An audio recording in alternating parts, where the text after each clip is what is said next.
어느 날 아침 엘리사의 사환이 집 밖으로 나왔다가 성을 완전히 포위하고 있는 아람의 군대를 보고 깜짝 놀랐습니다. 그리고 엘리사에게 가서 큰일 났다고, 우리 다 죽게 생겼다고 그렇게 말했는데, 엘리사 선지자는 조금도 요동함이 없이 그 사환에게 두려워하지 말라고 말하면서 사환으로서는 이해할 수 없는 말을 했습니다. 두려워하지 말라. 우리와 함께한 자가 저들보다 많다. 이런 말을 했습니다. 죽을 길밖에 보이지 않는 위기 상황인데, 이 같은 상황인데 엘리사와 엘리사의 사환의 태도는 완전히 달랐습니다.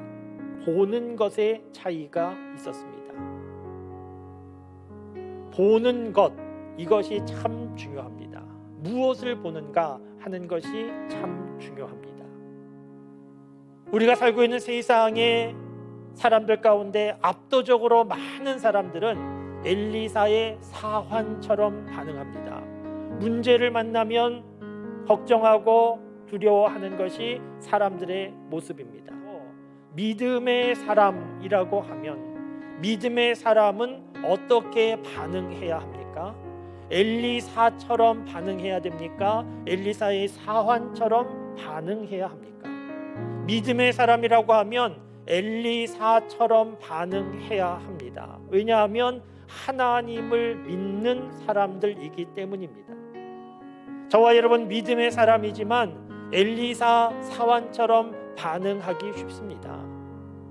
믿음의 사람이라고 해도 힘든 것은 힘든 것이고, 아픈 것은 아픈 것이고, 어려운 것은 어려운 것이기 때문입니다. 그러나 그렇다 할지라도 힘들고 어려운 이유, 내가 근심하고 두려워하는 이유가 문제 때문만이 아니고 하나님을 보지 못하고 있구나 하는 것을 아실 수 있기를 바랍니다. 사랑하는 성도 여러분, 저와 여러분들은 믿음의 사람인데, 믿는다는 것은 무엇을 믿는 것입니까? 믿는다는 것은 하나님 계시다 하는 것을 믿는 것이고, 그 하나님께서 나를 사랑하신다 하는 것을 믿는 것이고, 하나님께서 나를 지키시고 도와주신다 하는 것을 믿는 것이지 않습니까? 이 믿음 때문에 믿음의 사람들에게도 감당할 수 없는 어려움과 문제가 많이 발생하지만, 이 믿음 때문에 흔들리지 않고 요동하지 않고 이 믿음으로 이겨내는 것이 하나님을 믿는다, 그런 것이지 않습니까? 하나님을 보아야 엘리사처럼 요동하지 않고 평안히 이겨낼 수 있는데, 하나님을 어떻게 볼 수 있습니까? 하나님을 본다는 것은 하나님에 대하여 구체적으로 깊게 알게 되었다는 것이고, 하나님이 나와 함께 하심을 분명히 느끼게 된 겁니다.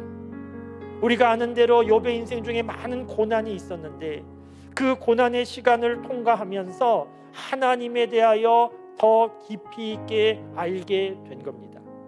욥이 하나님을 보게 된 것, 욥 스스로 눈 떠서 본 게 아니고 하나님께서 욥의 눈을 열어주신 겁니다. 사도행전 9장 17절 18절 말씀에 보면 아나니아라는 사람이 하나님께 기도합니다.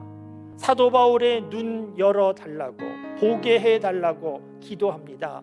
그러할 때 사도 바울의 눈이 열려서 보게 되었습니다. 자신이 죄인이라는 것도 보게 되었고, 예수님이 구주라는 것도 보게 되었고, 사도 바울 눈 열릴 때 이전과 다른 삶을 살게 되었는데, 어떻게 눈이 열리게 되었는가? 하나님께 보게 해달라고 기도할 때 사도 바울의 눈이 열렸다는 겁니다. 하나님을 보면 문제가 더 이상 문제로 보이지 않고, 아람의 군사가 갑자기 포위하는 것과 같은 일을 당한다 할지라도 엘리사처럼 요동하지 않고 다 이겨낼 수 있습니다. 오늘 예배드리는 우리 모든 교우가 엘리사의 사환 눈이 열린 것처럼 눈이 열려 하나님을 바라보는 하나님의 은혜가 있기를 바랍니다.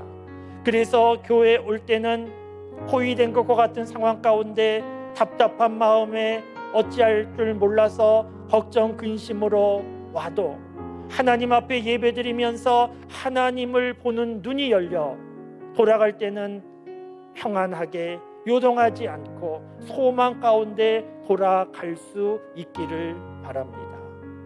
하나님을 보는 눈이 열려 엘리사처럼 어떤 상황 가운데 놓인다 할지라도 요동하지 않고 평안하고 하나님께 소망을 두고 하나님께서 이루시는 일들을 기대하면서 그 믿음으로 하루하루 살아가는 저와 여러분들의 삶이 다 되실 수 있기를 주님의 이름으로 축원합니다.